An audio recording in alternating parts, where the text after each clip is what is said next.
Hi, and welcome to the Wonket Weekend Chat. We're not exactly live today, but I am Robin Panacchia, and with me, as always, is the lovely and talented Stephen Robinson. Hello, Robin. Let's jump right into it. And because it's technically Father's Day when this is airing, I will use my dad's prerogative and start us off with the Tony Awards. You had written something about uh, the kind of the political statements made during it and some of the historic um, wins that we saw. Can you take us through Well, that it real was quickly? really amazing because we did have the first um, non-binary actor nominated for the best actor category in a musical, and also for the best featured actor in a musical. And they were both the first to be nominated as well. So that's really amazing. One thing that I thought was interesting, though, I was looking at some other award, and one of the discussions that has been, fairly prevalent in the critics community, and I only really know that because my roommate is a critic, is how to do these awards now. And one award system that I saw when I was looking at various things online, it was best you know, actor in a female presenting role, best actor in a male presenting role. And I think that that may be the way of the future with these sorts of things because they did both. Well, one played um, a woman, the other played a transgender character. So there was that. There was also all of the nods to the writer's strike. The Tonys were originally not supposed to happen, but they worked out a whole system wherein they could like go on unscripted. And it wasn't as good as it could have been if it had been scripted, but they pulled it off. Did you watch it all? I watched clips and so forth, and the musical numbers. The host was amazing. I'm a big fan of hers, Ariana DeBose, and Yes, the awesome.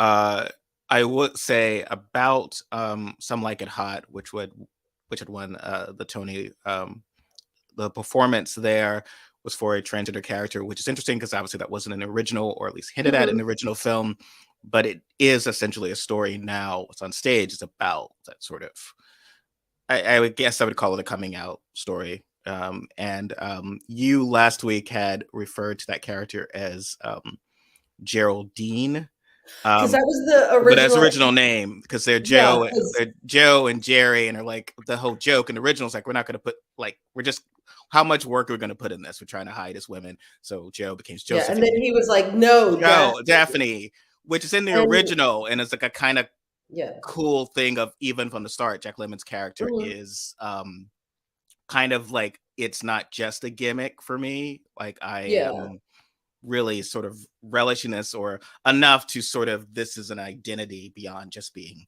kind of a joke, which is sort of often true of how trans names are chosen or not and so forth. So that was one of the things I found fascinating of how they made that change and made Yeah. the story. But a It had lot been of a really conservatives long were time upset. since, yeah. I was in my defense, it had been a really long time since I had seen that movie. Yes, it is. Uh, Obviously, I was always a huge fan because of Marilyn Monroe, one of her last great performances, and well, she did a few. I mean, I like Princess and the Showgirl, but others might not. But Sub Like It Hot Is it is Prince and the Showgirl? hmm? Prince and the Showgirl. Sorry, not Okay. Princess. And the but Some Like It Hot is really one of the classics. Yeah. I'm a big Billy Wilder fan, and it's really done well. And I think this is is a tribute to that, while also kind of taking us in the future certain ways. And I'd done an interview that I'll probably post on Monday with a colleague of mine, Jasmine Joshua, at the Reboot Theater in Seattle. And Reboot literally is a take a queer lens at the canon. And I think that is sort of this would be that sort of example of here's a story, here's how it actually does make a lot of sense as a Yeah. trans story. Sometimes a lot of productions they've looked at make more sense as a trans story or a trans allegory. It's actually always been there, which is sort of the joy of art. But yes, a lot of um, folks are upset with Harrison's win with the of how they were dressed. It's like this this person won the best featured actor award and is wearing a dress. It's just like, I don't, why the conservatives are suddenly very upset Well, about wait a the minute. Hold on. Tonys. Isn't that exactly kind of what they want, though? Well, they don't Like, want any yeah. gender nonconformity. Yeah, They no, are, I know. I was just kidding. yes, they are joyless people who are very upset that the people they pick on don't like them. That's always Mhm. surprising to me. It's Yeah. sort of as villains go. It's like, oh, wait a minute, But that also, like, lady. who is it that's sitting around being like freaking surprised that like theater is like, oh my God, gay people, trans people in theater? Theater? I can't even imagine. Like, no, that's not a thing you get to be like remotely surprised about, okay? Like that's just weird. Oh yeah, so the folks don't like. I mean, this actually dates back, I think, when Mike Pence saw Hamilton, Oh and God. Trump was very upset that someone in the audience addressed Pence about some of their awful policies. It's a sort of, well, and I think he even said it's supposed to be a sacred space, like literally a safe space where you can just go and be Hmm. entertained. I mean, and that's tracks. You know, the dominant culture had gotten used to often members of my marginalized groups entertaining them and then going away, and so they're doing otherwise they're not kind of crazy about. But yes, that was fun to see. um yes, even though I think it was better without the scripting, does not mean that I do not support the scripting. I just think that it allows them to just sort of, I just want to actually see performances. Yeah, I don't that is really really care like about why. Banner. Yeah, I do primarily just care about the performances, which uh I then watch regularly for years afterwards. and of course, last week, other news. So Donald Trump was officially arraigned in Miami, and then I think had stiffed some folks at a Cuban restaurant, like nearby restaurant. He had promised to buy them all lunch and did not, which is a surprise to no one because he's not a particularly honest person.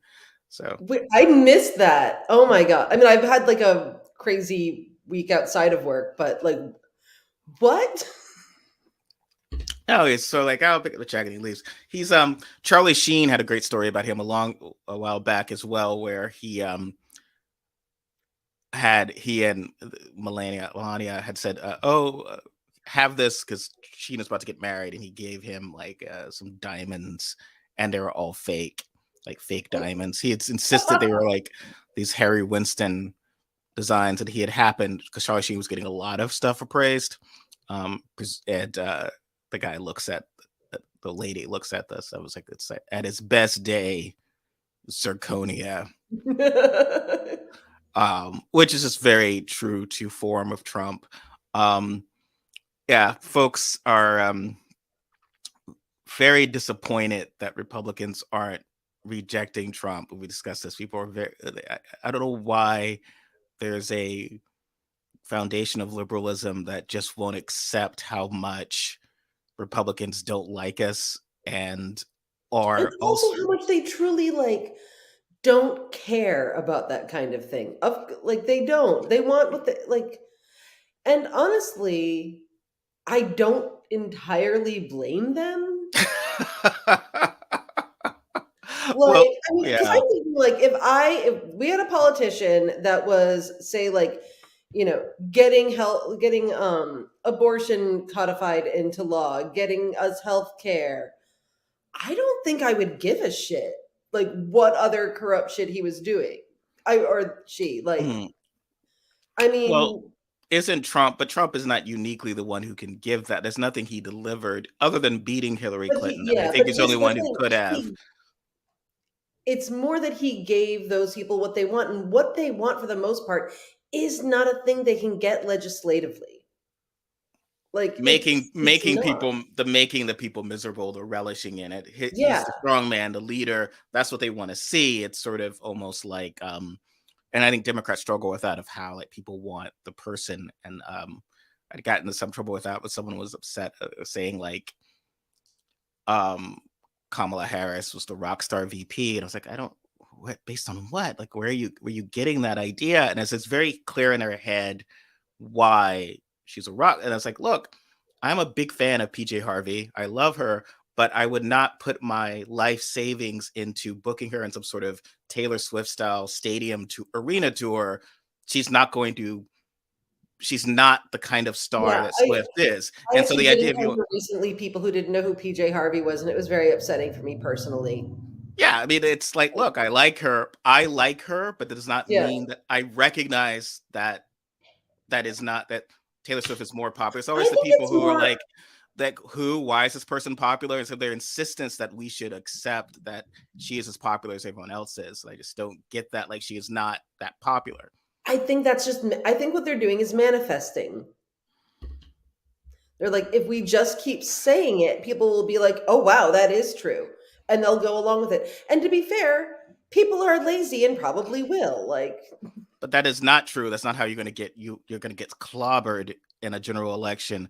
And any idea that like Harris is inherently a better candidate in the three states, because the electoral college, the three states that will determine the presidency, Michigan, Wisconsin, and Pennsylvania, obviously it's, and then people will say, well, no, it should be Harris and Whitmer. Whitmer can be her VP, and then later at her turn, because everything's about turns, then she can be. yeah, It's like, well, why would she? She knows she can win clearly now. Like, that's yeah. how the world works.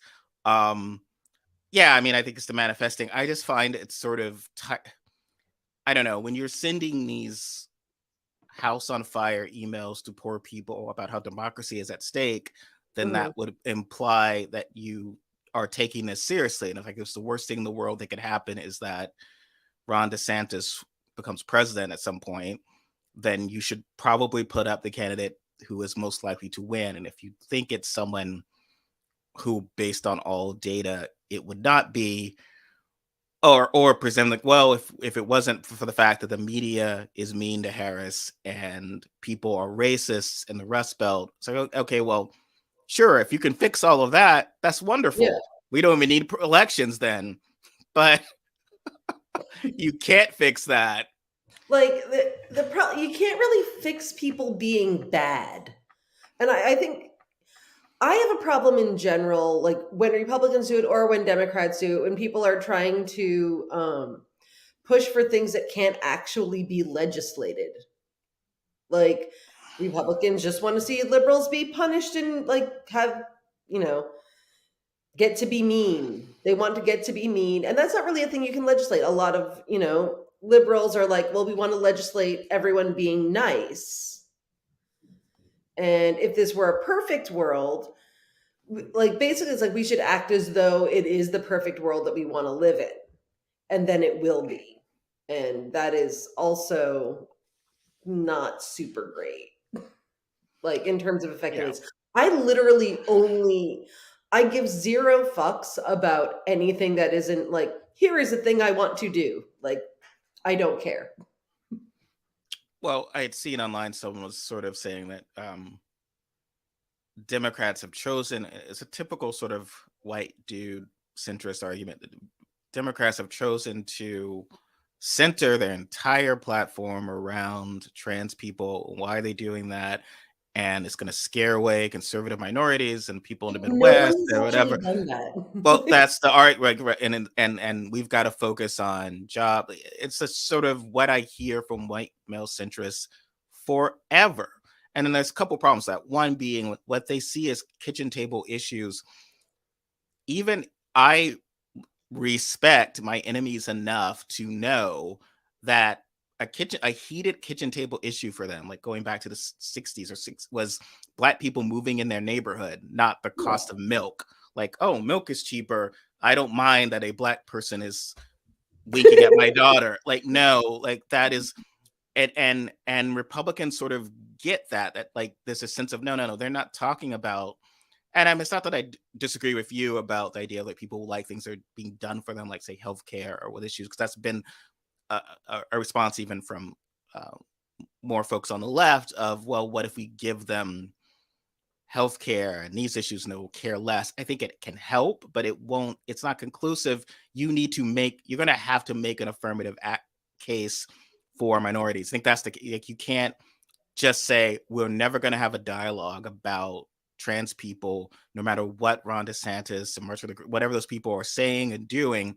We're just going to go and keep delivering for all Americans, and that will have us the victory. And with victory, then we can protect trans people and protect Yeah. abortion rights. When abortion was still legal, they were like saying that, right? That was the argument. Yeah. Like, we don't need to even talk about it because we will protect it. We'll nominate the right judges and whatever, but we're going to talk about, lowering the price of milk and eggs and Okay, but here's the thing.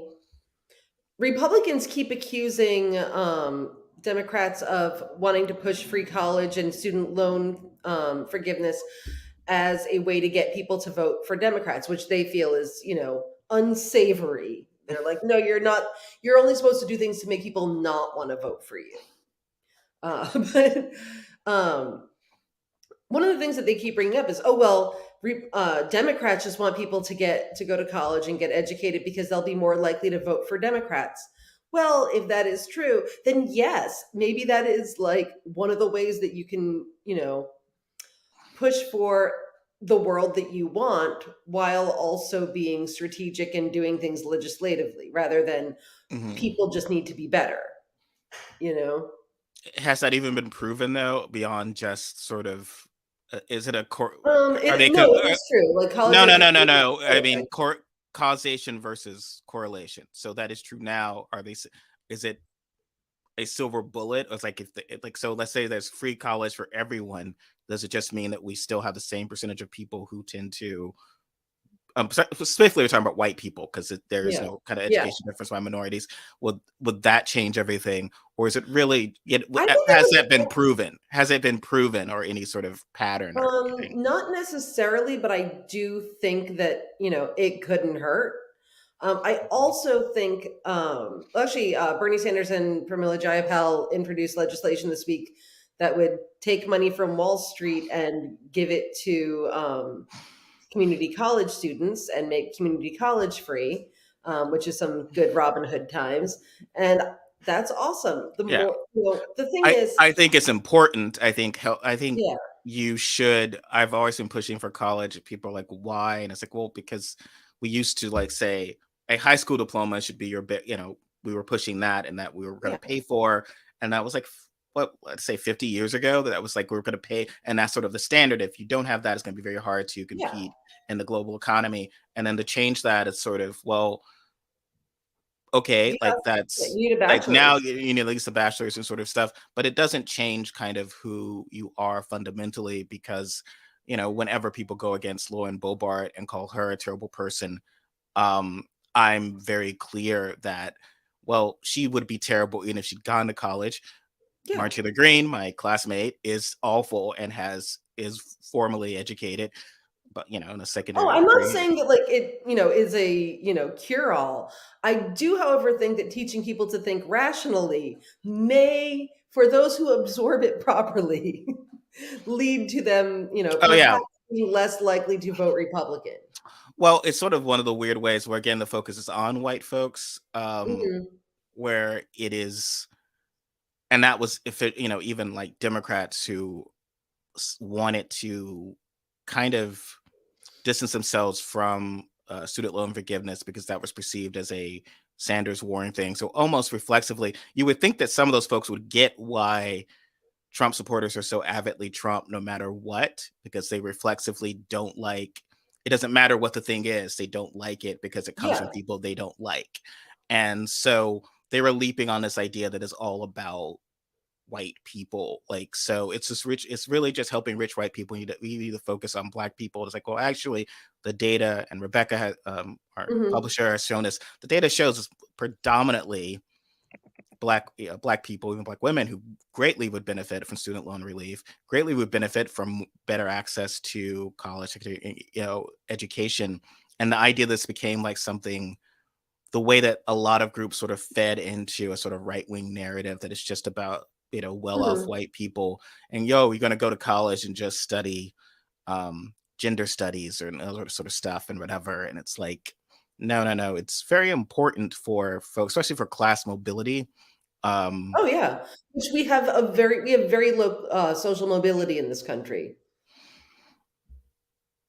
right and now, so, sorry. yeah, so I think that's, I think that's very important to do regardless of whether what the return is. But to your point, Republicans seem to think, but that was almost comically so, right? Like people like Jesse Mm, Waters and others are just like, oh my God, or women go to college to become lesbians and whatever. I mean, yeah, Pat Robertson, who and practice witchcraft. yeah, I mean, that's not a new thing. It's just it was interesting to sort of kind of see a lot of 700 Club rhetoric in from mainstream Republicans Mhm. on so Fox News at 8 o'clock hour. When I was growing up, I mean, obviously I grew up in a Bible Belt. I mean, we were aware of 700 Club and that type of rhetoric.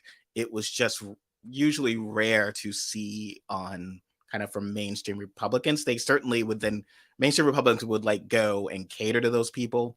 And I think that's what they want, right? They They do want the dog days, whistles, and they're not dog yeah, whistling they anymore. want the days where it's all just control. And I've gotten heat on this, but I felt like whenever people like Nancy Pelosi and others who talk about Republicans taking control of their party, it's this idea of like, you will have the respectable country club Republicans in charge again, and the March of the Greens will all be away.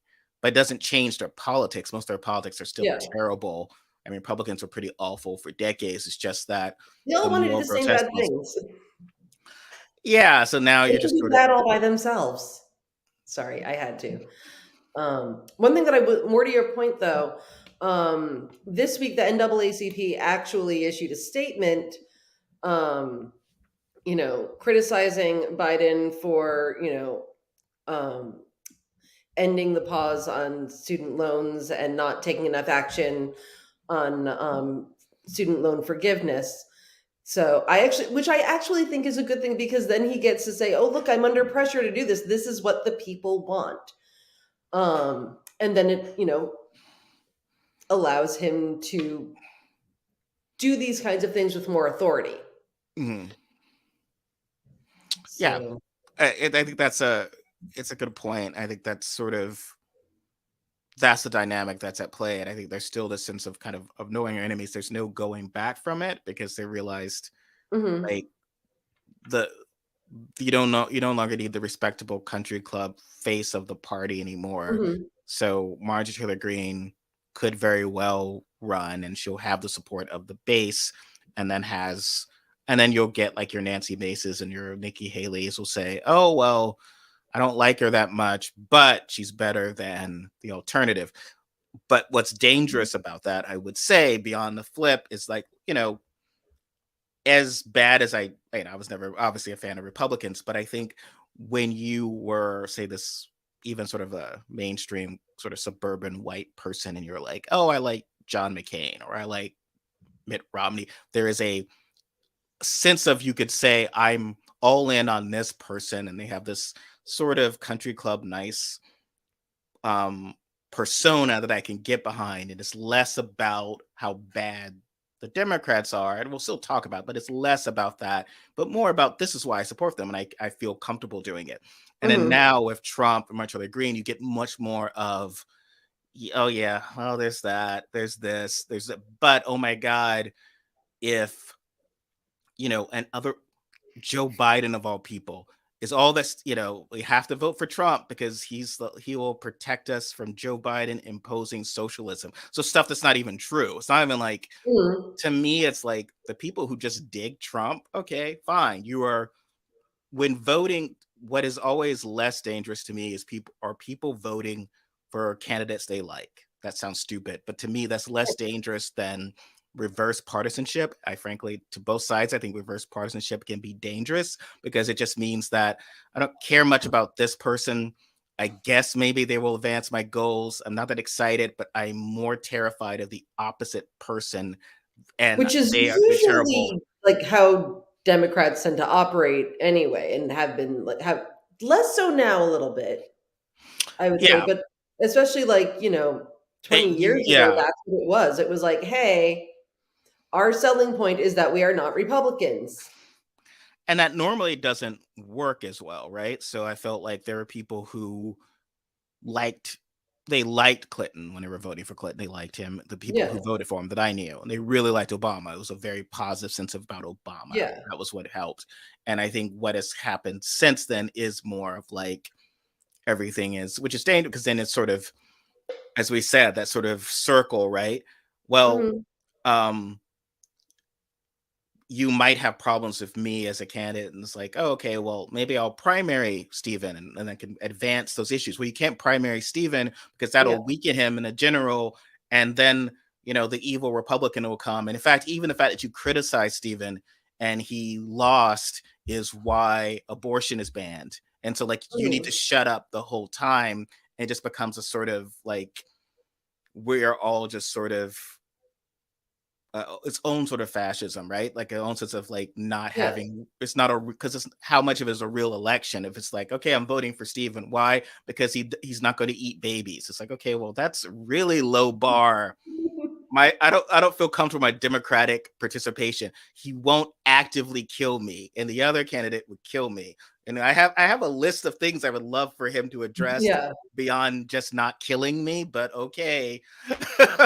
And You even take what you can get. yeah, and an implicit in that is that I am going to not actively help you in certain ways, and maybe I won't kill you, but maybe I'll make a deal that will hurt you, but it's still better than what the other person would do. And that's scary. I just feel like that's just not a good democracy. And I think that that's something that we hopefully can get past. But I don't know. it seems there's no little um push for that right now. Not so much. No, no. Um, so speaking of leaders that you know, people like regardless of various flaws, Ava Perón did come up this week because Andrew Lloyd Webber, our least favorite musical composer except for Jesus Christ Superstar. Um, And you're forgetting one of the greatest musicals of all time. are you going to say Starlight Express? No, Cats. Oh, Cats. I hate Cats. My It's like friend Simi no. my friend Simi was apparently traumatized when she saw it as a year. So you imagine parallel tracks. There's young 13-year-old me and young teen, my best friend, one of my best friends, and I'd see it and I was just like, oh my god, this is what theater could be. It's like it's not like well, not for South Carolina. Like I'm a kid for South Carolina. Yeah. I go on a trip to New York, Statue of Liberty, whatever. You go in, and they take us into a room. This old, oh, this is interesting. And there are people. They're dressed like cats, and they're singing songs. I don't understand what's happening, but this is wonderful. And obviously, it's like it's safe. But my friend Simi, meanwhile, had seen it, and she was just sort of like, she would tell me later, and I told the story. Like, no, I was horrified. I'm like, they don't look like cats. They don't act like. I didn't understand what was happening, and so it was a Yeah. parallel track. I have to admit, I probably wouldn't have liked it. I've actually never seen Cats live.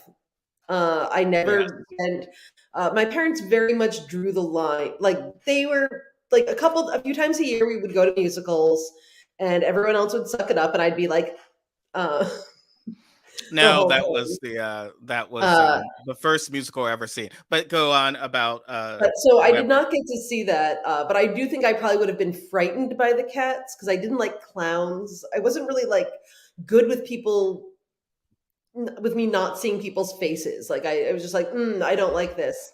Although I did love face painting. Every time I could get my face painted, I did. But no, we would go see musicals that like usually ones that like my sister could sit through. Mhm. So we did like The Secret Garden and Beauty and the Beast and things that she would actually like because she's a little kid. We were discussing this the other day. Tricked my dad into taking me to see Les Mis every single year throughout like my whole life almost. No, not my whole life, but like I think like middle school and high school. And fairly recently, he said, "Oh, I'd like to see that sometime. I've never seen Les Mis. It's amazing. It's amazing." I think he just slept through every single time we went, or just who knows. But anyway, back to Evita. Yeah. Andrew Lloyd Webber was being a dick, and he went on a podcast. I wrote an article about it on Friday, and started, complaining that he just couldn't do shows anymore because of political correctness. And he didn't say wokeness, but Mm. he probably would have if he could have thought of the word. But yeah, he was like, "Oh, if I did a Vita now, people would say, oh, he's not Argentinian." But people said that at the time that Evita came out, and not necessarily that, oh, it's because you're not Argentinian, but because he and Tim Rice factually got history wrong. Yeah. Um, And yeah, I and do like there Evita. and I do as well. I like the Madonna film. Yeah. But yes, you please read Robin's article on this because she goes into great detail about it. I read it earlier and about those issues. And I think I would add, often people are like, well, people complained, they just weren't heard. And so I think that's often whitewashed, literally, because people would be like, well, all the wokeness, black people before the civil rights movement, they didn't have time to complain about offensive portrayals in movies. Like, well, no, black people literally complained about Yeah. Birth of a Nation and Mhm. Gone with the Wind. Like, they were like, what is this? And yeah, this is the 30s, and then Birth of the Nations, 1917. It's like there was a lot of horrible crap going on. Usually, like when horrible crap is going on, that's when I'm the less open to being insulted by a major motion picture. Like otherwise, it's like, okay, well, look, come on. I ride on the back of the bus, and you're putting this out. Come on. So, but that happened. People just sort of want to ignore.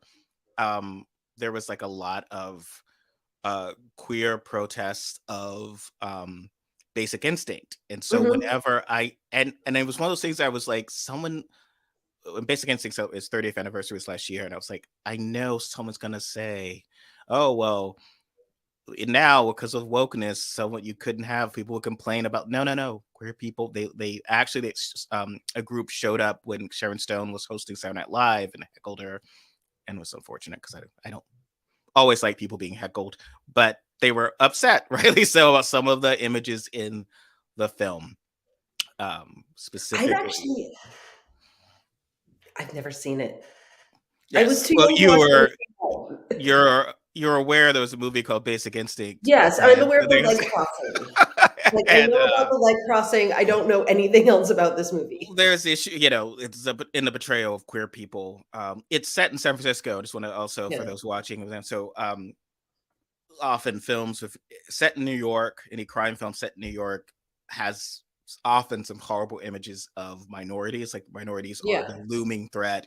Anything set in San Francisco, it's sort of the queerness is the looming threat that the Mhm. white male hero must put down. I think certainly it's not irredeemable. I think it's still a very good neo noir. Sharon Stone's amazing. I'm actually a big Michael Douglas fan. Having grown up, I'm a little older than you, so I enjoyed his performances and stuff in the 80s and 90s. But yeah, that film has some issues that people raised at the time. It's always happened, and I think now there's more inclined that we have enough power, we as a minorities, Mhm. to perhaps hurt the film, or at least not just Mhm. be ignored. Or to be And heard. I mean, that's really, like, what social media did, is it, gave people a soapbox to be heard, and then a lot of people got mad that those people had those soapboxes and decided to take them away and just keep the soapboxes for themselves, which is basically what Twitter is now. But, well, I mean, a lot of with interviews and reviews of just it comes up a lot of where even now, if it's a big enough issue, I feel like even you or I would have to. say, okay, well, I think our voice on this issue is going to be relevant, Yeah. as a person impacted by abortion or as a person impacted by race. And there used to be a sense of, even amongst liberal publications or liberal things, it's like, oh, well, we've got our white writers who are going to cover this. And you're implying that sort of like, we'll have Black people on, we want to expand our voices, but oh, this is a big deal. So of course they're going to put a white person on it. It was like, I know there was an issue in the theater world where there was like someone what had requested that their play a Black woman Hmm. drawn play. Like, could we get a Black woman to actually review it? And the publication not only refused, but actually ran an article from a white lady explaining why it would be wrong to do that. It was tokenism, devoting more space than an actual review had been to whining about it. And Oh my God. but what no one wants to understand is that I live in a world where I am open to white people's stories. I connect with them. So if I sit in it and I will watch it and I could review it in a way of like, that could be fair. Whereas that's not always the case for white men and Black stories, or even myself as a man, for men in general and stories about women. I've seen it where it's just like, there was one play in the Seattle area. It was about a group of women. It was abortion centered, and the guy reviewing it, of course, a white male guy, said essentially that there were too many women. Like, I'm reading this, you're just like, well, there's so many women characters. This play, like, what? I don't. But really, that there was too many. Like, he was like, and I was like, how many play? I've seen plays with men and never been like, why are there two? It's one thing to be like, I'm having trouble tracking the Yeah. characters. There's too many people here. I feel like that's a way to, and that's certainly, maybe that's what he was thinking, but he communicated in a way of like, why are there so many women here? And that was just something that happens sort of way too often. And sort of, yeah, I mean, I think a a woman deserves, and I'm not the best person to create this sort of point, because I was a big Sex and the City fan. So my late friend Whitney, who I adore and miss daily, but she and I used to watch Sex and the City in the 90s and have our Cosmos and whatever. She would actually tape them. She would tape them off HBO for me, and then we would go to watch. But anyway, um, but I'm at the sorry, Stephen. time, That is something. but at I'm the time, there was like, there's things to like say, oh, to criticize about. I mean, my late friend is Black, but there was a lot of issues with the depiction of people of color in the show. There are yeah. things to criticize about it, but again, it would often feel as if you'd read mostly reviews from white men about like how they didn't like it, but it's hard to remove the idea of like, oh, is this a criticism of the show itself, or just that you don't even think that a show about women doing women things should exist? Like, your issue is more of just, and that's a hard sort of thing for them to connect Mhm. with. I think that, generally, even in like comic book movies, when women are reviewing them, they're fans. So they're giving it a fair shake. It's not just like, it's not a woman's like, watch Doctor Who and be like, what? Time travel doesn't exist. It's like, well, no. I mean, she's game with the concepts and Yeah. everything. And so I think, to Well, I your mean, we've got like a good amount of friends who are critics, and it is usually important that someone is somehow connected to that genre or material. Like, I have friends who specifically review horror movies. I have friends who, okay, mostly just horror movies is really specific, but I have friends who review TV, and that's what they do.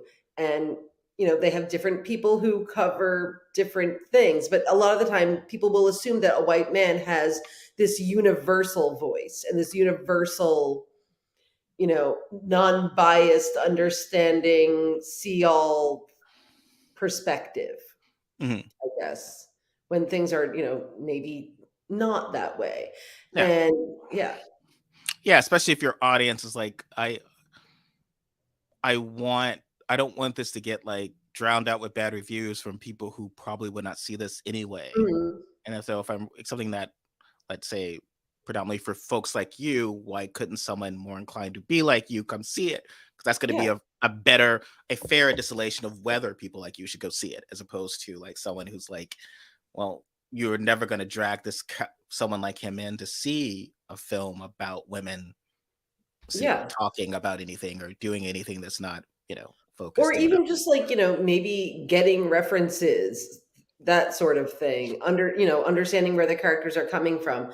I think that is just generally important. And also, it's sort of important that the person who's criticizing the movie be the audience for, or be the audience for it.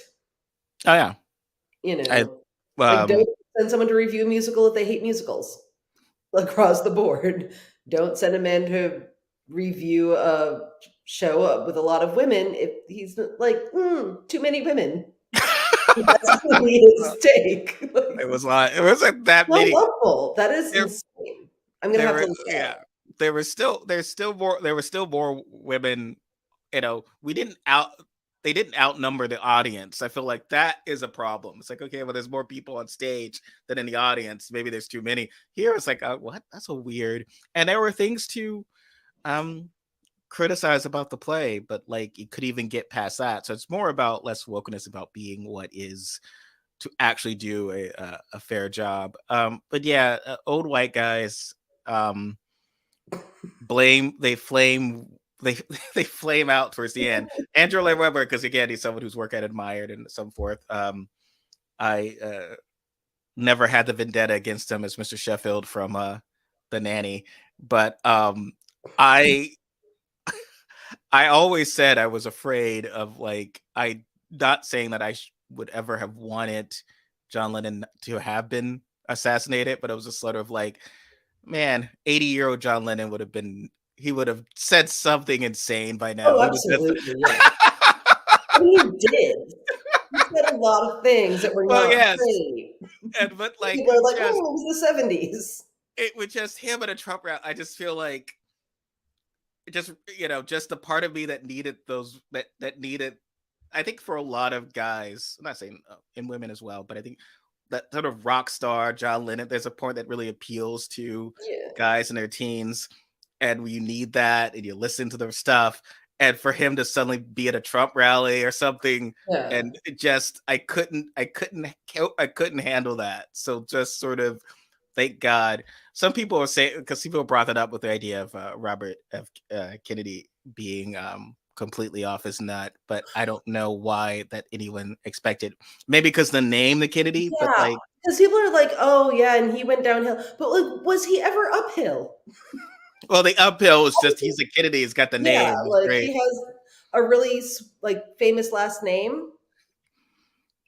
Um, I went to John F. Kennedy Elementary School. Uh, yeah, I've really got nothing. I don't think that I'm not really sure like what he's been about that has been like not weird. Although, like, do we assume that at some point Cheryl Hines didn't have bad judgment? Is the thing? I don't Because know. I that's mean, strange. a lot of people they have spouses who are not all there, and it's tough, like because it seems like once you run for office, like whatever could be like, "Oh, okay, we won't talk about this weird thing you believe, right? Like everything's, Yeah, but then then it becomes like, oh, I've got to like show support. What separates yeah, my showing support for you versus I don't necessarily agree with what you say? Because that's sort of the spouse thing, right? It's like yeah, didn't, even if you didn't like um musicals and we were married, you would go to see your spouse's play, even if you don't normally go into musicals or a performance. You are supportive of your spouse, but here it's like, okay, well, what my spouse supports is really awful, and so yeah. am I. I know I feel bad for anyone in that situation. I mean, look, she's got to make her own choices and everything. So, um, I liked her in Curb Your Enthusiasm. So, Yeah. I mean, literally the only other thing that I know about Robert F. Kennedy is that He doesn't think his cousin killed Martha Moxley. Like that's I I'm not aware of any like good point that he had, but maybe he did. Who knows? Is he But he's more of a disappointment than George W. Bush, you would say, as I far mean, I as think from they're father to all son? just terrible. But like, no, he would be more of a disappointment, I guess, because his family doesn't entirely suck. Um, I mean, I'm not like Sorry. a woohoo Kennedy's person, primarily because I'm very oppositional and I grew up in Massachusetts. So like, you know, and my dad is like so into the Kennedys because he was a Catholic and whatnot. But I forget where I was going with this. I had a point. Oh, nope. Nope, I lost it. I lost whatever point I was making. Well, uh, I do know, however, that he thinks the CIA is following him. isn't following everyone. I guess probably, yeah. I was watching one X Files last night again. I've been rewatching it, and my guy's like, how can you possibly prove that the CIA is following you? And he's like, the guy's like, how can you prove they're not? And it's such a badass line that is completely Yeah. not how logic works. So you always feel bad for Scully. Like Gillian Anderson, I want to give all the retroactive Emmys to for her reaction shots. Like so she could be in a. Yeah. I've been watching them and more of her like just her like, oh my god, this fucking idiot. Like this, like what? This is my job. I'm a doctor. Talking to Well, at loons. some point, in that, I think we've discussed this before, like in that particular universe, Scully's skepticism like did not actually make sense because like everywhere they went it was like, oh yeah, no, this is definitely the thing Mulder thinks it is. That's it's like, oh yeah, no, that's definitely a guy who's crawling through vents. uh, Well, I guess the only thing is that she was kidnapped once by a guy who changed his appearance to look like Mulder.